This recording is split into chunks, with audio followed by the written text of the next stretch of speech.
So yun, what's up guys? For today's video, bali mag-unbox tayo na itong binili nating helmet na KYT.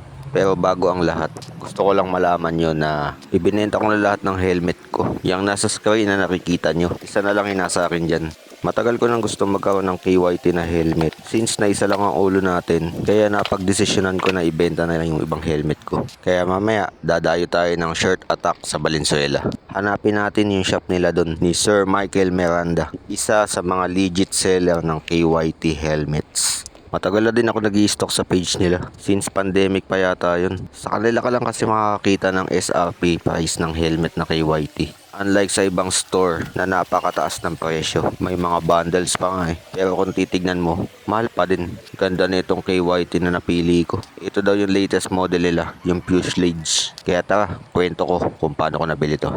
Let's go! So from Bulacan, dumayo ko ng Valenzuela ng almost 1 hour. Di naman ako aware na high tide na pala dito. Hanggang sa nakarating na ako dito sa may Valenzuela. Bali dire-diretso nga lang pala itong daan na to, no? Hanggang matumbok natin yung dulo nito. Hanggang sa nadaanan ko yung bahay na to, binidyoan ko, napakaganda kasi.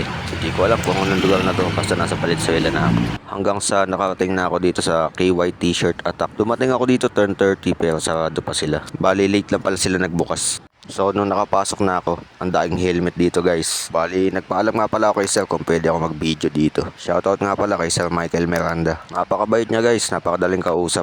Nakita ko na siya dati I think dun sa event ng Makina Moto Show. Familiar kasi yung mukha niya sa akin. At di lang pala helmet yung binibenta nila dito ah. May mga langis din at suspension silang binibenta. So mabalik tayo dito sa helmet. Napakadami nilang design na binibenta dito. Kung TT course lang, NFR, R2R, at kahit yung mga half face nila. Vendetta, dami niyan dito guys. Bale, ito nga pala yung unang design na pinili ko. Tinanong ko pa sa Michael kung meron siya nung white na fuselage. So habang hinihintay ko, tamang video lang ako dito sa shop niya. Kahit ako na-amaze dito. Bukod sa dami niyang stocks, kahit maliit lang yung shop niya, malinis pa din tignan. Ako pala yung unang customer dito. Baka kasi maubusan ako ng design na napili ko. Yun nga, yung fuselage. May ibang parts sila ng motor na binibenta dito. Natandaan ko is yung YSS. So ayan, nakauwi na tayo. Tara, i-unbox na natin to. Nga pala guys, dun sa mga nagtatanong ng SRP price ng KYT helmet, bali 4.7 siya ngayon sa Shirt Attack. Wala kang makikitang presyo na ganyan sa ibang shop.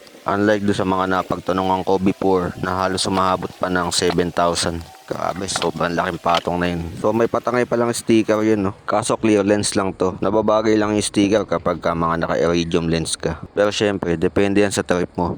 Bale, quick video lang to, no? Kasi may lakad tayo niyan eh. And kailangan umabot tayo sa oras ng pupuntahan natin. Bale, ito. Bubuksan ko na.